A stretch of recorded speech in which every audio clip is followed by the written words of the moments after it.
안녕하십니까. 중개사무소 관리 업무 50페이지. 여기는 출제 비중이 상당히 높은 파트입니다. 그래서 공인중개사 법령 전체에서 가장 문제가 많이 출제가 되는 이런 파트에 해당이 됩니다. 그래서 매 시험마다 한 8문제 정도 이렇게 출제가 되는데, 시험에 나오는 부분은 다 정해져 있습니다. 제일 먼저 중개사무소에서 사무소 파트에서 2문제 내지 3문제 정도가 출제가 되고, 그 다음에 법인의 업무 범위 1문제, 개업공예수의 고유権 1문제, 표시 안 하셔도 돼요. 그 다음에 인장 등록 1문제, 휴업과 폐업 1문제, 그 다음에 일반 중개계약서와 전속 중개계약서 1문제, 전속 중개계약이 별도로 1문제, 부동산 거래 정보망 1문제, 이렇게 해서 보통 한 8문제 정도, 이 정도가 출제가 되는 파트입니다. 그래서 이제 잘 정리해서 알아두셔야 되는데, 여기에 해당되는 그 문제들이 공인중개사 법령 전체 40문제 중에서는 난이도 하에 해당되는 문제들입니다. 그러니까 비교적 쉽게 출제가 되는 파트가 된다는 얘기죠. 그래서 조금만 신경 쓰면은 여기서 나오는 문제는 전부 다 맞출 수 있는 겁니다. 제일 먼저 사무소.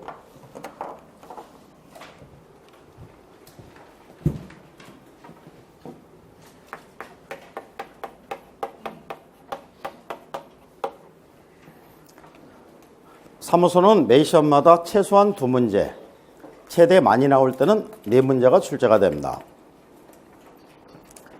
잘 정리해서 알아두셔야 되는데, 이 사무소는 자연인을 기준해서 오는 주소와 같은 기능하는 게 사무소가 됩니다. 그러면 제가 앞에서 주소가 어디냐고 물어보면은 쉽게 대답하시는 분들도 있는 반면, 쉽게 대답하지 못하고 조금 머뭇거리시는 분들이 있죠. 이런 분들은 대부분 현재 살고 있는 장소와 주민등록이 되어 있는 장소, 본적지, 새 장소가 틀리신 분들입니다. 그러면 새 장소가 틀리신 분들은 주소가 어디냐고 물어보면 본적지 대답하시는 분은 없겠죠. 그럼 본적지 빼고 현재 살고 있는 장소와 주민등록이 되어 있는 장소 중에서 어디를 대답하셔야 정답?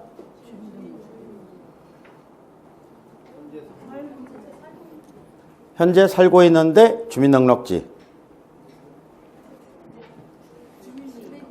지금부터 이제 잘 정리를 하세요. 현재 살고 있는 곳, 여기를 대답하셔야 정답입니다. 법에서의 모든 기본 개념은 형식적 기준으로 접근하는 게 아니라 실질적 개념으로 접근합니다. 주민등록이 되어 있느냐 되어 있지 않느냐, 이거를 갖고 주소를 파악하는 것은 주민등록이라는 하나의 형식적 기준으로 접근하는 거죠. 그게 아니라 현재 살고 있느냐 그렇지 않느냐, 이거를 갖고 주소를 파악하게 됩니다.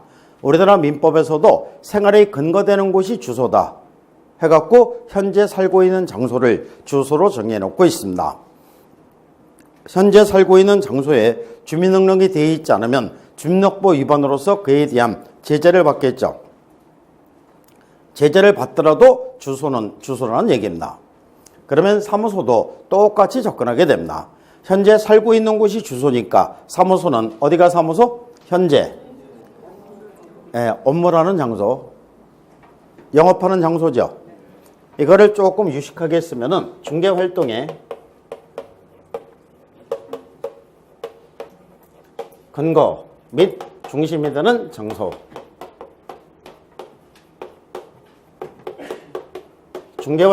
중개활동의 근거 및 중심이 되는 장소, 여기가 사무소가 됩니다. 그러니까 이 말 속에는 등록해야 된다는 말이 없죠. 그래서 등록했는지 여부는 불문하게 되고, 등록 기준에 적합한지 여부도 불문하게 됩니다. 현재 중개활동을 하는 장소면 사무소가 되는 겁니다. 즉 서울특별시 강남구에서 중개사무소 개설 등록한 공인중개사인 개업공예사가 강남구가 부동산 중개업에 대해서는 불경기입니다. 야, 우리 이렇게 하다가는 앞으로 밥도 못 먹고 살겠다. 내일은 경기가 좋은 지역으로 한번 떠나보자. 종업원들은 아침에 일찍 출근해서 격리 하나만 사무소 지키고 나머지 종업원들은 트럭에 전부 타라. 뒤에 말고 앞에. 그래서 트럭에다가 종업원들을 태우고 파라솔과 의자를 싣고 경기가 좋은 지역으로 떠나게 됩니다. 어디로 갑니까? 어이구, 꼭 합격하실 겁니다.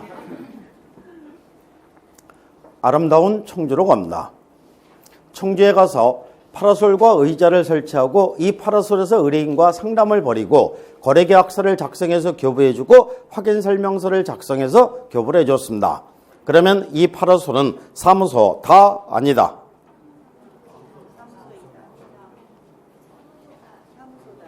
사무소 다 아니다. 잘 접근하세요. 아니다. 이렇게 얘기하신 분들 왜 아니다? 제가 대신해 드리겠습니다. 이 파라솔은 등록한 장소가 아니지 않니? 등록했는지 여부는 불문한다고 노란 걸로 써놨죠. 이 파라솔은 건축물 대정에 기재된 건물도 아니지 않니? 등록 기준을 얘기하는 거죠. 등록 기준에 적합한지 여부도 불문한다고 노란 걸로 써놨죠. 이 파라솔에서 중개활동 했습니까? 안 했습니까? 했죠? 의뢰인과 상담을 벌이고 거래계약서를 작성해서 교부해주고 확인설명서를 작성해서 교부를 해줬으면 중개활동 한 거죠? 그러니까 사무소가 되는 겁니다. 그런데 이 공인중개사인 개업공에서는 서울특별시 강남구에도 사무소가 하나 있죠. 파라솔도 사무소니까는 사무소 몇 개? 두 개. 두 개 이상의 사무소를 설치한 것으로서 1년 이의 징역이나 1,000만 원 이의 벌금에 처해지게 되고 상대적 등록 취소세에 내게 되는 겁니다. 이것이 일명 요즘 사회 문제가 되고 있는 뭡니까? 잘하시네요. 떴다방.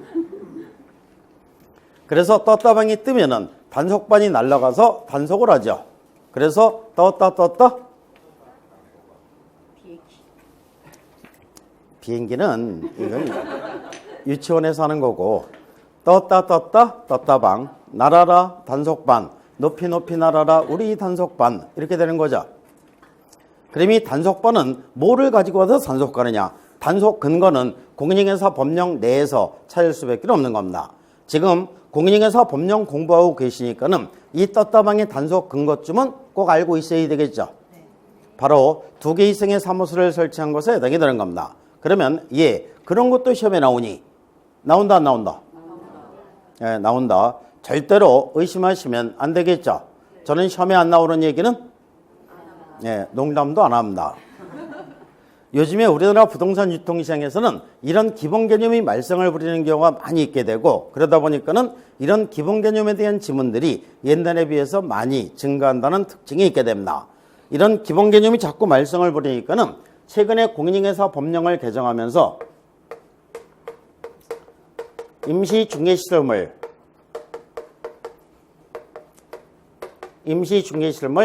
설치 금지 규정을 새로 신설을 하게 됩니다.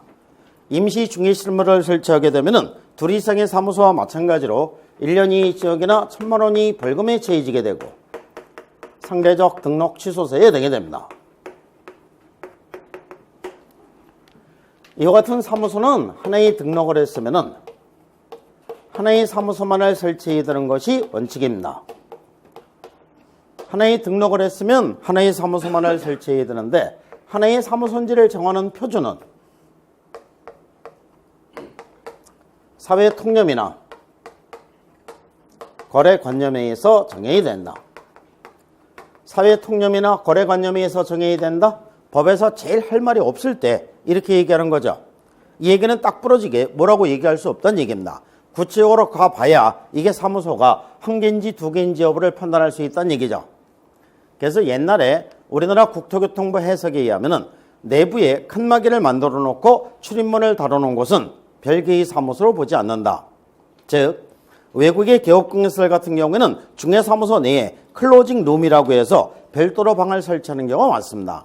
이 클로징 룸이라는 것은 이 클로징은 거래계약서에 서명 날인시키는 것을 클로징이라고 얘기합니다.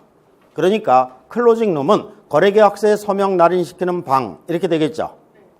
부동산은 어느 집에서나 가보 이롭니다. 평생 돈 벌어서 부동산 딱 한 번 취득하는 거예요.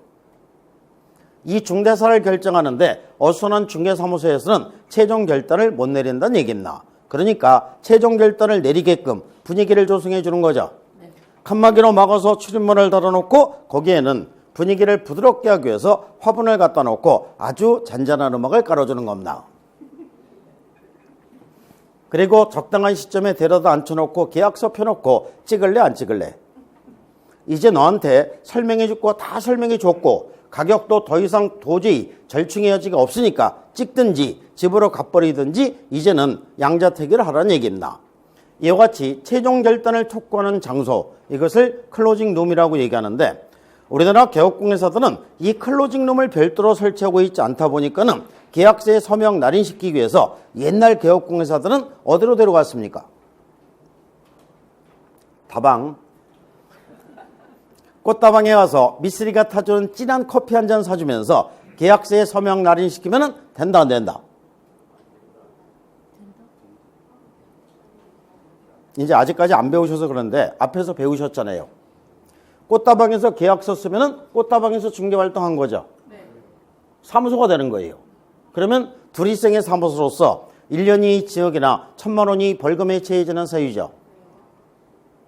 좋은 술집에서 양주 사주면서 계약서에 서명 날인시키면 이 술집이 사무소가 돼서 역시 1년이 지역이나 1,000만 원이 벌금에 처해지는 사유에 해당이 되는 겁니다. 이와 같이 클로징 룸을 설치하는 것은 별개의 사무소로 보지 않는다.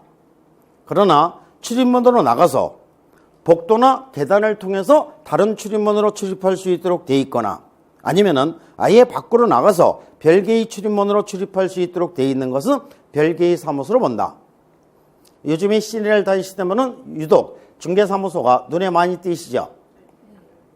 공인중개사 공부하시는 책은 뭐가 그렇게 창피하신지 신문지로 꼭꼭 싸서 안 보이게 감춰 갖고 다니지만은 시선은 자꾸 중개업소 쪽으로 이렇게 돌아가죠.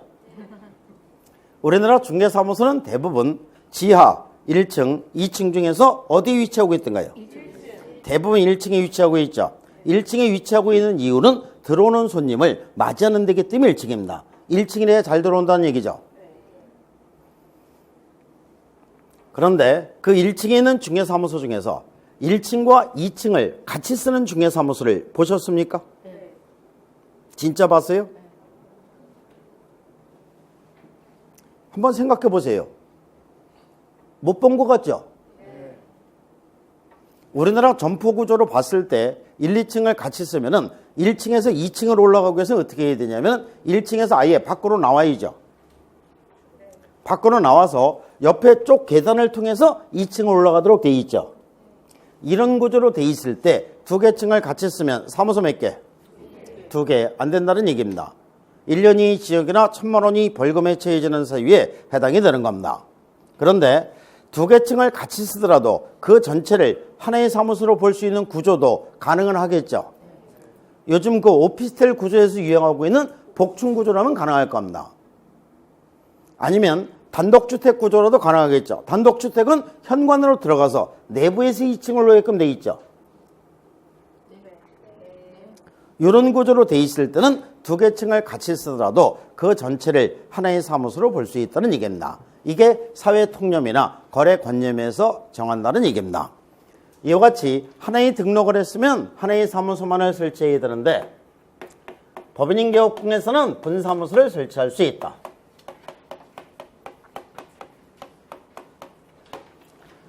법인인개업공에서가 분사무소를 설치하기 위해서는 일정한 요건을 구비해서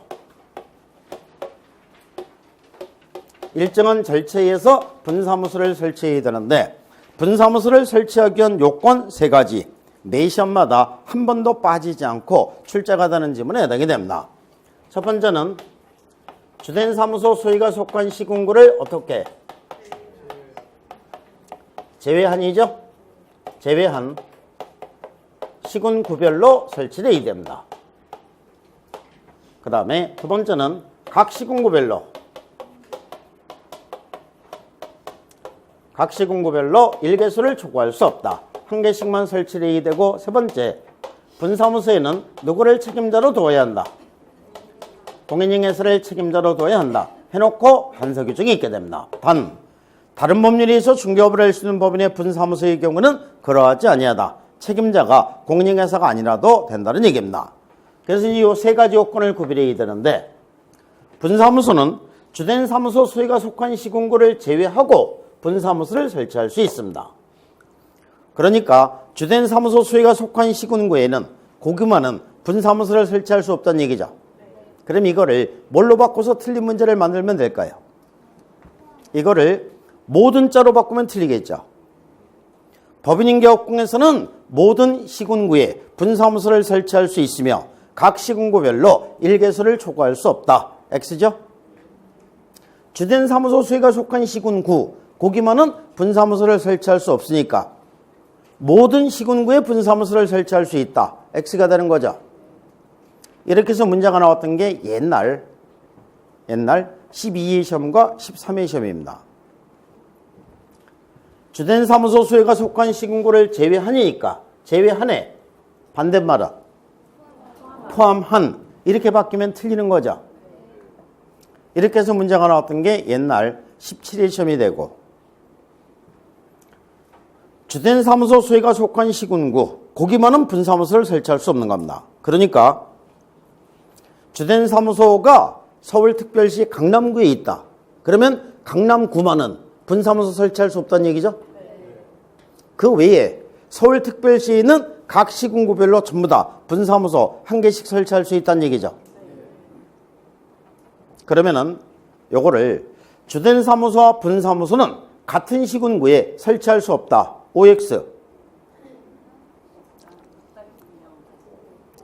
아직까지 문제에 이게 적응이 잘 안 되셔서 그런데 주된 사무소와 분사무소는 같은 시군구에 설치할 수 없다. OX. 동그라미. 같은 시군구에 주된 사무소, 분사무소 같이 설치할 수 없잖아요. 최근 시험에서는 이제 이런 식으로 해서 문제가 나오게 되고 주된 사무소 소유가 속한 시군구에는 분사무소 설치할 수 없다. 역시 맞는 거죠? 요즘에 이제 이런 식으로 해서 문제가 나오게 됩니다. 시군구별로 분사무소를 설치해야 되는데 시군구별로 분사무소를 설치할 수 있습니다. 그러면 시군구의 행정구역 위에는 뭐가 있습니까? 시군구의 행정구역 위에는 특광도가 있죠. 특광도가 있는데 공인중개사 법령을 이제 공부하시다 보면은 이 행정기관들이 많이 이렇게 언급이 돼요. 행정기관들이 많이 언급이 되는데 시군구가 있게 되고 이후에 특광도가 있게 되죠. 이후에는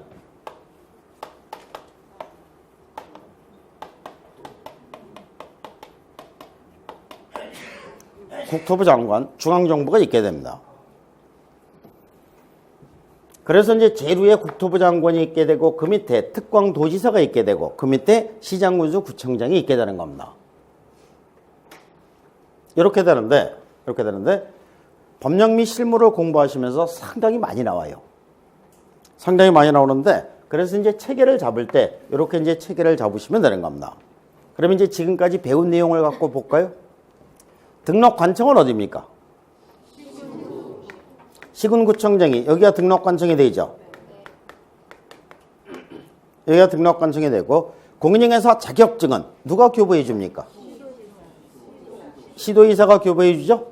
이 시도이사가 교부해 준다. 이게 특광도지사를 얘기합니다.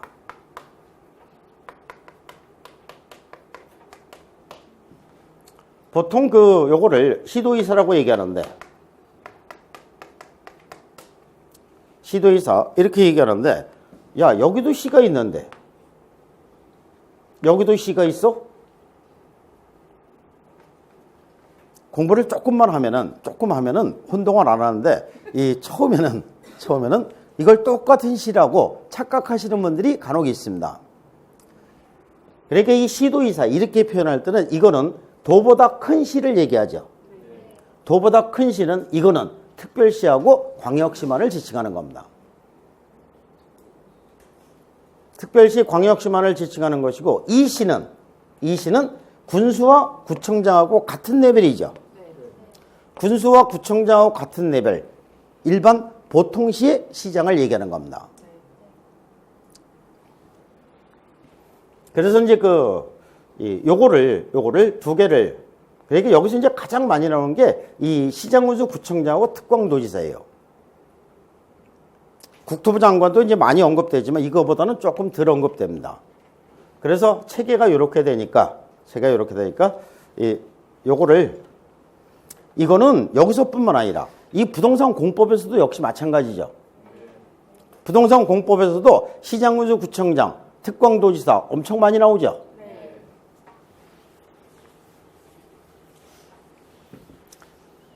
상식적으로도 아실 수 있는 내용인데 처음 공부하시는 거니까 그냥 한번 알려드린 겁니다.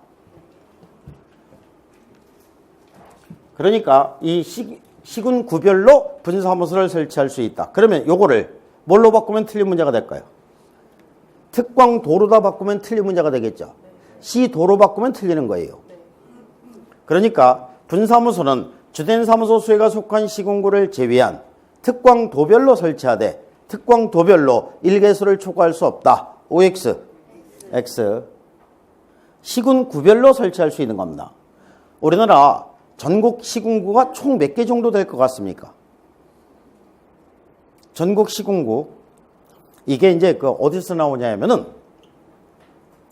지방자치단체장 선거할 때, 텔레비전에서 이제 선거 방송하죠. 선거 방송하는데 전국 몇 개의 시군구 중에서 무슨 당이 몇 개, 당선됐다 이렇게 나오죠. 그러니까 전국 시군구는 한 300개 정도 됩니다. 그러니까 전국에 300개 정도의 이 분사무소 시군구별로 하나씩 다 설치할 수 있다는 얘기죠. 전국의 특광도는 총 몇 개 정도 됩니까? 특광도는 이거는 총 16개 정도밖에 안 됩니다. 16개. 서울특별시, 부산광역시, 대구광역시, 울산광역시, 광주광역시, 대전광역시, 그 다음에 경기도, 강원도, 충청, 남도, 북도, 전라남도, 북도, 경상, 남도, 북도, 제주도. 이렇게 됩니다. 그래서 시군구별로 설치할 수 있고 각 시군구별로 1개수를 초과할 수 없다. 1개씩만 설치할 수 있습니다. 그러니까 이제 문제 낼 거 없으니까 각 시군구별로 2개씩 설치할 수 있다. 이렇게 해서 이제 틀린 지문도 만들게 됩니다.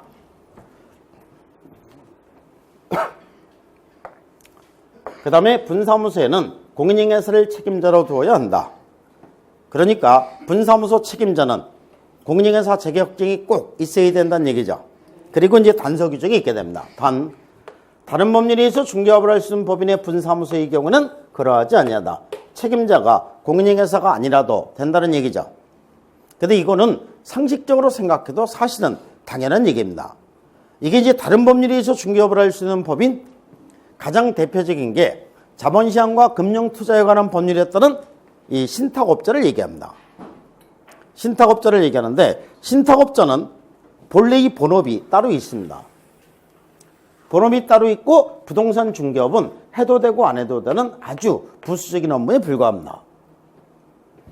이게 어디까지 포함이 되냐면은 신탁 업무를 취급하는 은행까지도 포함이 됩니다. 그러니까 은행도 중개업을 할 수 있는 근거 규정이 있다는 얘기죠. 은행도 부동산 중개업을 할 수 있는 근거 규정을 두게 됩니다. 그러면 은행이 분사무소를 설치한다? 원래 우리나라 공인인계사 법령에서는 주된 사무소, 분사무소 이렇게 표현하지만 원래 상법상의 용어는 뭐예요? 본점, 지점이죠. 그러니까 은행이 분사무소를 설치한다는 얘기는 지점을 설치한다는 얘기고 분사무소 책임자는 지점장을 얘기하는 겁니다. 은행 지점장, 공인인계사가 아니라도 된다. 당연한 얘기지. 은행은 본래의 본업이 있으니까 본업의 전문가가 되어야 되는 거죠. 부동산 중개업은 현실적으로 하지 않는 아주 부수적인 업무입니다. 현실적으로 하지 않는 이 아주 부수적인 이 업무를 위해서 이 부분에 대한 전문가인 공인인계사이어야 한다. 이건 말도 안 되는 소리지. 본업의 전문가가 되어야 되니까 책임자에 관한 규정은 적용되지 않는다. 이렇게 됩니다. 그러면 여기서 이제 그 법을 공부하시는 이제 방법을 한번 살펴보겠습니다. 다른 법률에 의해서 이 중개업을 할 수 있는 법인의 이 분사무소의 경우에는 그러하지 아니하다. 책임자가 공인중개사가 아니라도 된다. 그러면 다른 법률에 의해서 중개업을 할 수 있는 법인이 분사무소를 설치할 때 앞에 두 가지는 적용이 된다 안 된다. 이게 이제 그 법령 해석에서 소위 반대 해석이라고 얘기하는 겁니다. 제가 앞에서 묻기를 뭐라고 물었냐면은 저하고 공법생하고 누가 잘생겼습니까? 라고 물었습니다. 그러니까 누가 잘생겼다고 얘기하기가 쑥스러우니까 뭐라고 얘기했냐면은 공법생은 못생겼습니다. 이렇게 대답했습니다. 그러면 그 이면에는 누가 잘생긴 거예요? 제가 잘생긴 거죠? 다른 법률에 의해서 중개업을 할 수 있는 법인이 분사무소를 설치할 때는 책임자에 관한 규정은 적용되지 않습니다. 책임자에 관한 규정은 적용되지 않습니다. 이 얘기는 앞에 두 개는 적용이 된다는 얘기죠. 그래서 다른 법률에 의해서 중개업을 할 수 있는 법인이 분사무소를 설치할 때도 주된 사무소 수혜가 속한 시군구를 제외한 시군구별로 설치하고 각 시군구별로 일개수를 초과할 수 없다. 그런데 분사무소 책임자는 공인중개사가 아니라도 된다. 이렇게 되겠죠. 이와 같은 요건을 구비해서 분사무소 설치 신고를 하게 됩니다. 분사무소 설치 신고를 하는데 분사무소 설치 신고는 어디에다가? 주된 사무소 등록관청에 하게 됩니다.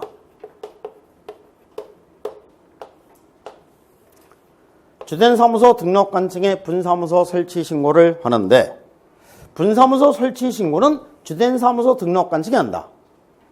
이게 매 시험마다 한 번도 빠지지 않고 출제가 되는 지문입니다. 그럼 이제 틀린 지문이 만들어질 때는 어떻게 해서 틀린 지문이 만들어지게 되냐면은 분사무소를 두고자 하는 경우에는 분사무소를 두고자 하는 지역을 권하는 시장구조 구청장에게 분사무소 설치 신고를 해야 한다. OX. X. 분사무소를 두고자 하는 지역을 권하는 시장구조 구청장에게 설치 신고를 하는 게 아니라 누구한테? 주된 사무소 등록관청에 분사무소 설치 신고를 하는 겁니다. 지금 표정을 보니까 엄청 어려워하시는 것 같은데 그렇습니까? 네. 그냥 듣고 말하세요. 들어두면은 1월 달에 강의를 들을 때는 조금 쉬울 거예요. 3월 달에 강의를 들을 때는 더 쉽겠죠. 5월 달에 강의를 들을 때는 완전 쉬워요. 예, 완벽해지겠죠.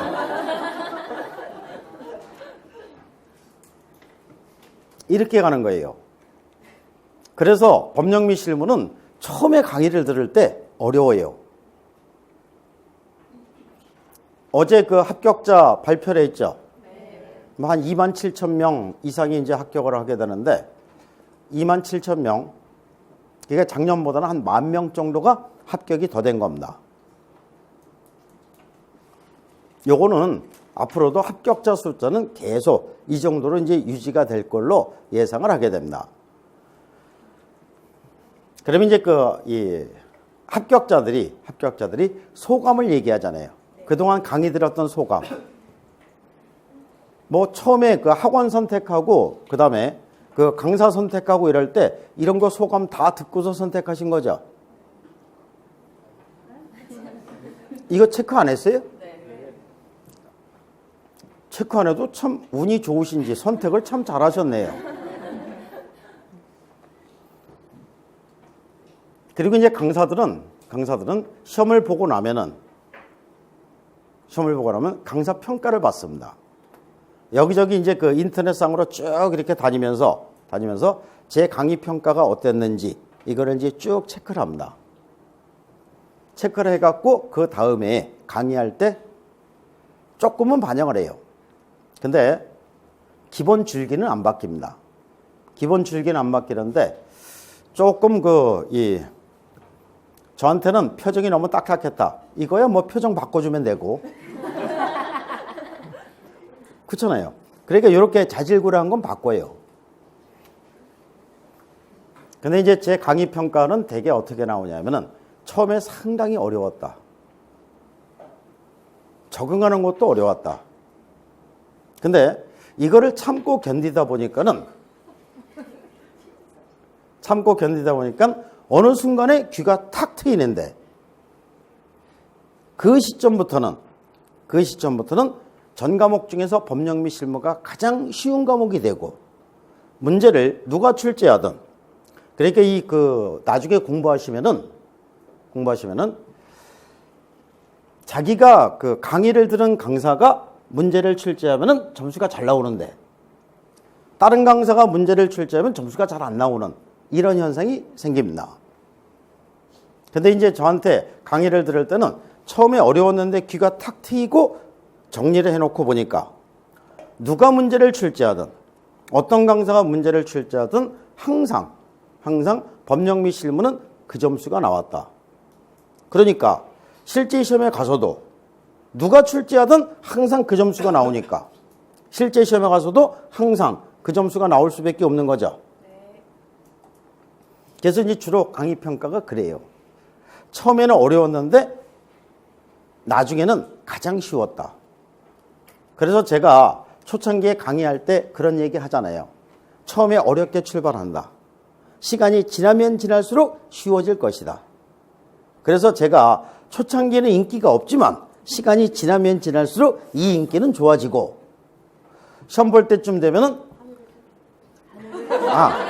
하늘을 찌르는 건 그 다음이고 시험 볼 때쯤 되면은 전 강사들 중에서 가장 인기가 좋아지고 실제 시험을 보고 나면은 그 인기는 하늘을 찌른다고 했죠. 저는 공인중개사 공부하시는 그 방법은 이 방법이 맞다고 생각합니다. 그러니까 이 근본 방법은 안 바꿔요. 제가 학원 강의를 그만두지 않는 한 공인중개사 공부하시는 방법은 이 방법이 가장 이상적이라는 제 나름대로의 확신이 있습니다. 그러니까 시간이 지나면 지날수록 시험에 임박하면 임박할수록 쉬워져야 맞는 거지. 근데 이게 이제 그 야금야금 강의라면 어떤 현상이 생기냐면은 지금은 웃고 즐기고 쉬워요. 근데 1월 달에 가면 조금 고차원적으로 들어가죠. 어렵죠. 3월 달에는 더 고차원적으로 들어가요. 더 어렵죠. 그러니까 시험에 임박하면 임박할수록 어려워지는 이 선택보다는 시험에 임박해지면 임박해질수록 쉬워지는 이 선택을 하는 겁니다. 그래서 아마 지금 그 처음 입문 강의를 들으시면은 전 과목 중에서 법령 및 실무가 가장 어려울 수 있습니다. 그래서 초창기에 강의를 들으실 때 이거를 갖고 불평하시는 분들도 있어요. 내가 공부하기 전에 듣기로는 전 과목 중에서 법령 및 실무가 가장 쉬운 과목이라고 들었는데 지금 6과목 강의를 듣고 나니까는 네 강의가 가장 어렵다. 너 강의하는데 조금 문제가 있는 거 아니니? 문제 없습니다. 그러니까 스타일 자체를 이렇게 할 뿐입니다. 처음에 인기가 없는 거 감수한다는 얘기입니다. 시간이 지나면 지날수록 쉬워지는 이 선택을 하는 겁니다. 그러니까 어렵다고 해서 짜증내거나 그러지 말고 그렇구나 하고 그냥 넘기세요. 그래야 제가 1월 달에 또 알려드릴 내용이 있지. 한 번 듣고 완벽하게 알면은 저는 2개월 강의하고 그만둬야 되잖아요. 그래서 이제 시간이 지나면 지날수록 쉬워지는 이런 선택을 하는 겁니다. 그러니까 잘 모르더라도 집에 가서 예습 복습하고 이렇게 그 머리 싸매고 그러지 말고 그냥 놔두세요. 모르는 상태대로. 곧바로 잊어버려도 괜찮아요. 잊어버려요. 계속 잊어버리면 계속 얘기해 줄 테니까. 아주 머리가 세뇌가 될 정도로다가 계속 얘기하니까 나중에는 자동적으로 다 알게 됩니다. 그래서 이제 주된 사무소 등록관청에 분사무소 설치 신고를 하게 되는데 그래서 그 어렵다고 이렇게 인상 찌그리지 말고 인상 좀 피세요. 그래야 저도 웃으면서 강의를 하지. 아주 심각하게 이렇게 듣고 있으면 저도 심각해질 수밖에 없고 또 강의를 하는 이 마음도 편치가 않죠. 강의 끝나고 집에 갈 때도 이 표정이 머릿속에 남아요. 그러니까 표정 피고 웃으세요. 제가 첫째 시간에 그랬잖아요. 제가 이번에는 웃으면서 강의를 하기로 다짐을 했다고. 하도 초창기에 힘들다고 해갖고 웃으면은 좀 날 거라고 누가 코치를 해주더라고요. 사람들이. 또 웃는 모습이 멋있대요. 귀여우세요. 뭐 귀엽기는 뭐 나이가 있는데.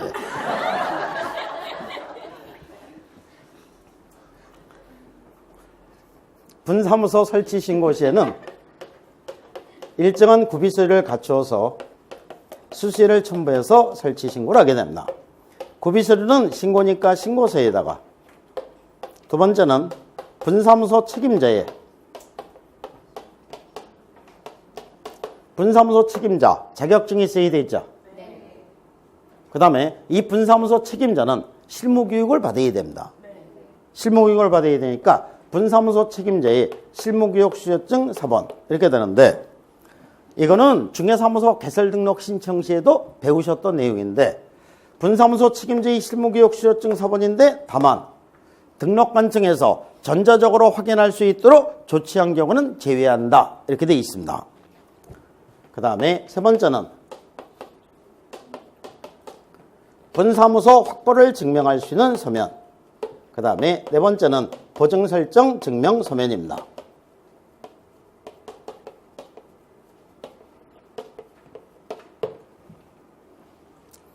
이와 같은 구비서를 갖추어서 지방자치단체에 조례가 정하는 수시를 첨부해서 설치 신고를 하게 됩니다.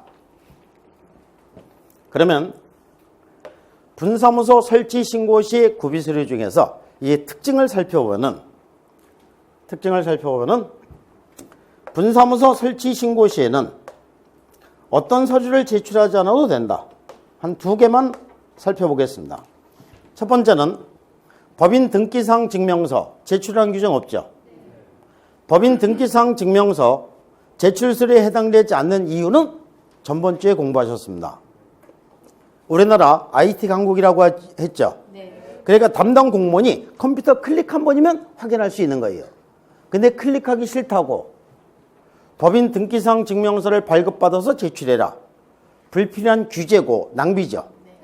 그래서 제출서류에 해당되지 않는 겁니다. 그러니까 담당 공무원이 전자정보법에 의해서 직접 확인하도록 되어 있는 겁니다. 두 번째는 분사무소 책임자 공인회사 자격증이 있어야 된다고 했죠. 그런데 여기서 자격증 4번 제출한 규정이 없죠.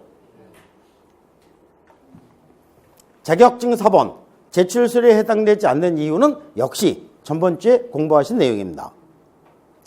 등록관청에서 자격증을 교부한 시도의사에게 직접 확인 요청을 하도록 되어 있는 거죠.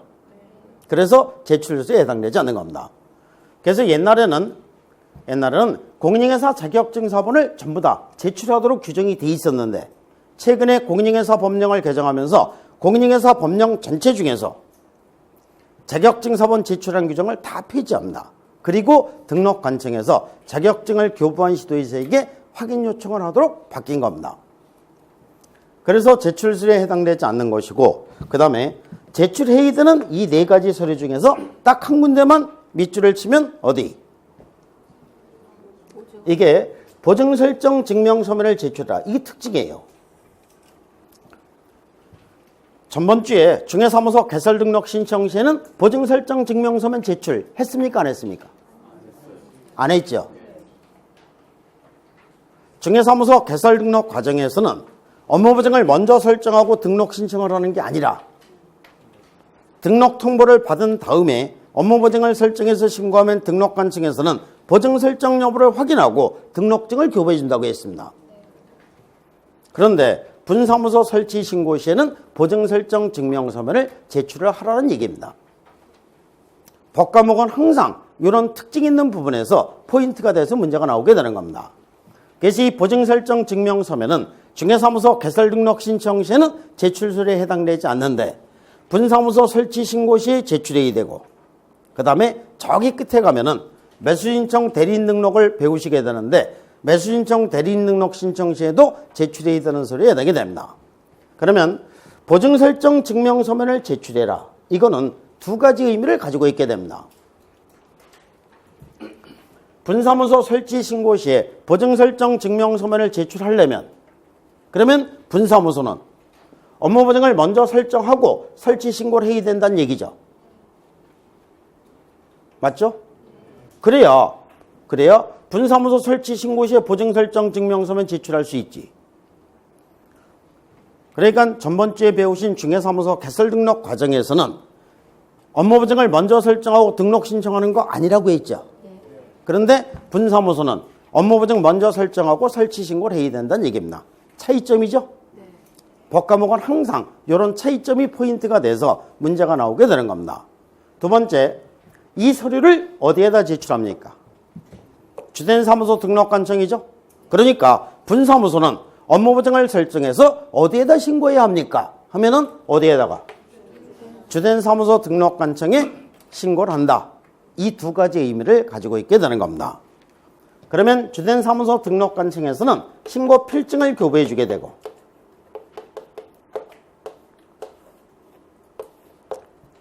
신고 필증을 교부해 주게 되고, 그 다음에 분사무소 등록관청에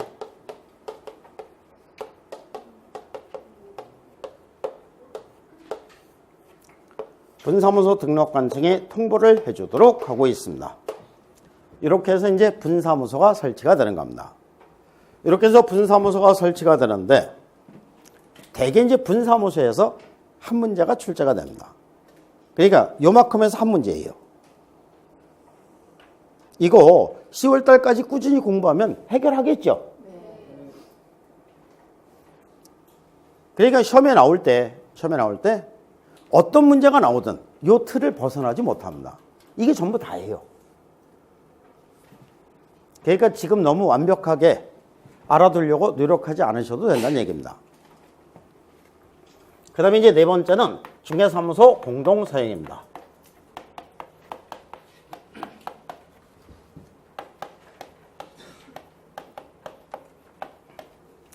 중개사무소 공동사용이 되는데, 옛날에는 이거를 합동사무소라는 명칭으로 규정을 하고 있었습니다. 그런데 합동사무소라는 명칭으로 규정을 하니까 자꾸 거창한 생각을 하는 겁니다. 근데 이거는 거창한 생각을 하시면 안 되고 궁색한 생각을 하셔야 그 개념이 맞는 겁니다. 즉, 사무소는 자연인을 기준해서 보는 주소와 같은 길이라는 게 사무소가 된다고 했습니다. 옛날에 학교 다니실 때 집에서 학교가 멀면은 통학할 수 없으니까 학교 근처에서 자취하셔야 되죠. 자취하는데 혼자 자취하면은 생활비가 많이 들죠. 그러니까 어떻게 했습니까? 친구랑 같이 자취했죠. 친구랑 같이 자취한다는 얘기는 방같이 쓰는 것 외에는 특별한 의미가 없는 거죠. 중개사무소 공동사용도 마찬가지입니다.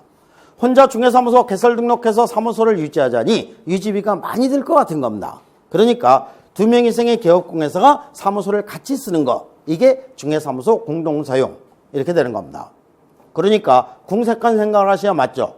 오죽 못 났으면 유지비도 벌 자신이 없으니까 2명 이상의 개업공회사가 사무소를 같이 쓰는 겁니다.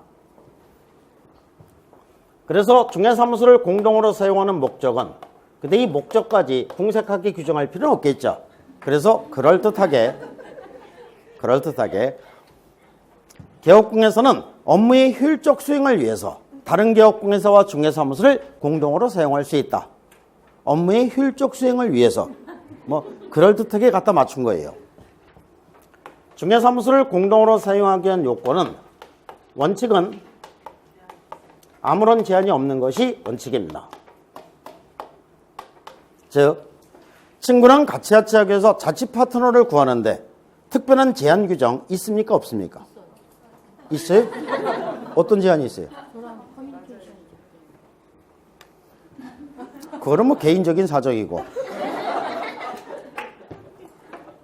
법상으로 제한이 있어요? 없어요? 없죠. 남자하고 여자하고 같이 자취하면 된다, 안 된다? 네, 된다. 남자하고 여자하고 같이 자취한다고 해서 남자 여자가 합쳐서 하나의 부부가 된다? 이 얘기하는 거 아니죠. 남자 여자가 합쳐서 하나의 부부가 되는 얘기는 이거는 중개사무소 공동사용이라고 하지 않고 법인이라고 얘기합니다. 법인은 두 명의 생의 자연이 합쳐서 개성을 성실하고 하나의 법인격이 인정이 되는 겁니다. 부부가 살다 보면은 자식이 태어나죠. 자식은 뭐가 돼요? 분사무소가 되는 겁니다. 그러니까 부부만이 자식을 낳을 수 있는 거와 마찬가지로 법인인계업공회사만이 분사무소를 설치할 수 있는 겁니다. 부부와 자식이 합쳐서 하나의 가족이 되는 거와 마찬가지로 주된 사무소, 분사무소가 합쳐서 하나의 법인격이 인정이 되는 겁니다. 중개사무소 공동사용은 합쳐지는 게 아니라 각자 존재하는 게 중개사무소 공동사용입니다. 그래서 남자, 여자 같이 자취해도 되는 거와 마찬가지로 중개사무소를 공동으로 사용하기 위한 개업공회사의 종별에 대한 제한은 없다. 그렇기 때문에 법인인 개업공회사, 공인인회사인 개업공회사, 중개인 전부 다 사무소 공동으로 사용할 수 있다는 얘기죠. 두 번째는 옛날에 친구랑 자취하기 위해서 자취 파트너를 구하는데 몇 명이 같이 자취해야 된다. 이런 규정은 없죠. 중개사무소 공동사용도 마찬가지입니다. 수의 제한 없다는 얘기입니다. 그래서 2명이 하든 3명이 하든 4명이 하든 10명이 하든 지들 자유예요. 또한 등록관청이 다른 개업공회사 상호간에 중개사무소 공동으로 사용할 수 있다 없다? 있다. 서울에 주소를 두고 있는 갑이라는 사람과 부산에 주소를 두고 있는 을이라는 사람이 중간에서 만나서 아름다운 청주에서 같이 자취하면 된다 안 된다? 되는 거죠? 역시 마찬가지예요. 등록관청이 다른 개업공회사 상호간에도 사무소 이전해서 그냥 같이 쓰면 되는 겁니다. 중개사무소 공동사용 신고는 해야 된다 안 해야 된다? 안 해도 된다. 친구랑 같이 자취한다고 해서 동사무소에 신고합니까 안 합니까? 안 하죠. 그거 안 하면 이것도 안 하는 겁니다. 그래서 중개사무소 공동사용 신고는 별도로 하지 않고 중개사무소 개설 등록, 중개사무소 이전 신고 시에 중개사무소 개설 등록, 중개사무소 이전 신고 시에 그 중개사무소를 사용할 권리가 있는 다른 개업공회사의 승낙서를 첨부하도록 규정이 되어 있습니다. 그러니까 공인인회사 법령에서 중개사무소를 공동으로 사용하는 케이스를 두 가지로 규정을 하게 되는데 A라는 공인인회사와 B라는 공인인회사가 서울특별시 서초구 서초동 13번지에서 사무소를 공동으로 사용해서 중개업을 영위하고자 한다. 할 수 있다 없다? 있다. 그러면 A는 서초동 13번지로 뭐라는 거예요? 신규 등록을 하는 거죠.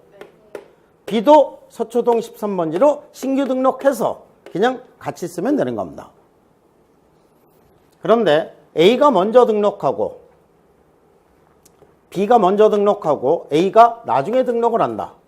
그러면 나중에 등록하는 이 A는 이 중개사무소를 사용할 권리가 있는 다른 개업공회사의 승낙서를 첨부해라. 그러면은 누구의 승낙서가 됩니까? B의 승낙서가 되겠죠.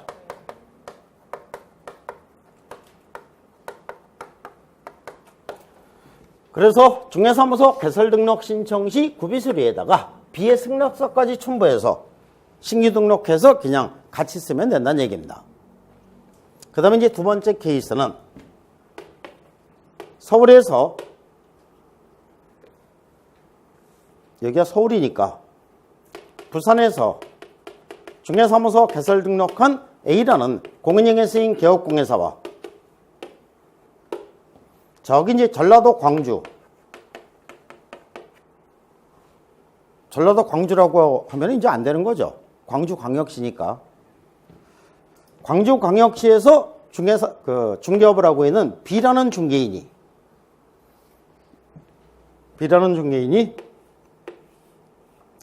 서울특별시 서초구 서초동 13번지에서 사무소를 공동으로 사용해서 중개업을 영위하고자 한다. 할 수 있다 없다? 있다. A가 서초동 13번지로 사무소를 이전하면 되겠죠. B도 서초동 13번지로 사무소를 이전을 해서 같이 쓰면 됩니다. 그런데 사무소 이전 신고를 하는데 A가 먼저 신고하고 B가 나중에 신고를 한다. 그러면 나중에 사무소 이전 신고를 하는 이 B는 이 중개사무소를 사용할 권리가 있는 다른 개업공에서의 승낙서를 첨부해라. 그러면 여기서는 누구의 승낙서? A의 승낙서를 첨부하면 된다는 얘기죠.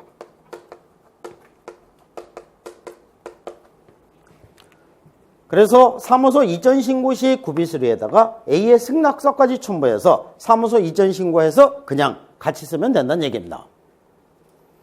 이와 같이 중개사무소를 공동으로 사용하고자 하는 경우는 중개사무소 공동사용 신고는 별도로 하지 않고 중개사무소 개설 등록, 중개사무소 이전 신고 시 그 중개사무소를 사용할 권리가 있는 다른 개업공에서의 승낙서를 첨부하도록 규정이 되어 있는 겁니다. 그러면 이 두 가지 케이스로만 중개사무소를 공동으로 사용할 수 있느냐? 그건 아니겠죠. C라는 공인중개사가 서초동 13번지 신규 등록을 해서 셋이서 사무소를 공동으로 사용하고자 한다. 할 수 있다 없다? 있다. 그러면 C는 신규 등록 시에 누구의 승낙서를 첨부합니까? A와 B의 승낙서가 되겠죠.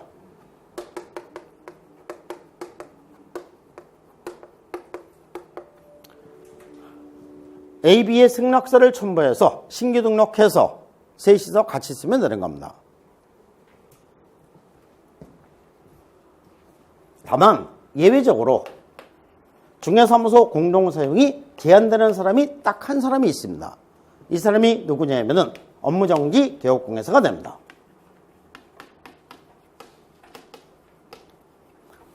업무정지 처분을 받은 개업공개사는 업무정지 처분 기간 중에는 다른 개업공개사와 중개사무소를 공동으로 사용할 수 없다. 즉 업무정지 처분을 받은 개업공개사가 업무정지 처분 기간 중에 다른 개업공개사 사무소로 이전해갖고 중개사무소를 공동으로 사용할 수 있다 없다? 없다. 다른 개업공개사가 업무정지 처분을 받은 개업공개사 사무소로 이전하는데 승낙서를 줄 수 있다 없다? 승낙서를 줄 수 없다. 다만 업무정지 처분을 받기 전부터 중개사무소를 공동사용 중인 다른 개업공개사는 제외한다. 이렇게 됩니다. 중개사무소는 우리나라 지금 현재 개업공개사들은 잘 되는 데도 있고 안 되는 데도 있죠. 잘 되는 데는 왜 잘 될까요? 그 개업공개사가 능력이 출중해서 잘 될까요? 아니면 사무소 위치가 좋아서 잘 될까요? 둘 다? 아니 그렇게 술에 물 탄 듯 물에 술 탄 듯 그렇게 하지 말고 어디가 비중이 더 큰지 그걸 묻는 거예요. 위치가 더 비중이 크죠. 그래서 우리나라 부동산 중개업의 성패는 개인의 능력보다 사무소 위치, 입지 조건이 중개업의 성패를 좌우하는 중요한 요소가 되는 겁니다. 나중에 합격하면 그 외에 많은 내용을 알려드릴게요. 그건 합격한 다음에 배우는 거고, 그러니까 여기 입지가 아주 좋은 요 사무소가 있습니다. 여기서 이제 B가 중개업을 하다가 B가 업무정지 처분을 받았습니다. 업무정지 처분을 받아서 문 닫아야죠. 문 닫아야 되는 거예요. 여기서 영업하면 안 되는 겁니다. 그런데 업무정지 처분은 사람한테 하는 겁니까? 장소한테 하는 겁니까? 사람한테 하는 겁니다. 사람한테 하는 거니까는 B가 폐업하고 B가 폐업을 하면 이 사무소 비어 있죠. 다른 사람이 갑이라는 사람이 여기에다가 신규 등록을 해서 여기에 와서 부동산 중개업을 할 수 있다 없다? 있다. 근데 어떻게 그렇게 잘 알아요? 예전에 배웠습니까? 아니면은 상식이에요? 그 정도 상식 수준이면은 공부 조금만 해도 합격해요. 그래서 이제 그 갑이 신규 등록해서 여기서 중개업해도 되는 겁니다. 이 사무소 놀리긴 아깝잖아요. 근데 문제는 폐업하지 않고 B가 폐업하지 않으면 갑이 신규 등록을 하거나 사무소를 이전해 갖고 여기서 B하고 갑이 사무소를 공동으로 사용해도 되느냐, 이게 이제 문제가 되는 겁니다. 사무소를 공동으로 사용할 수 있다 없다? 이건 없답니다. 이건 없다. 폐업하고 비어 있을 때 신규 등록하거나 사무소를 이전하는 것은 가능한데 B가 있는 상태에서 원래 업무정지 처분 기간 중에도 사무소는 도의됩니다.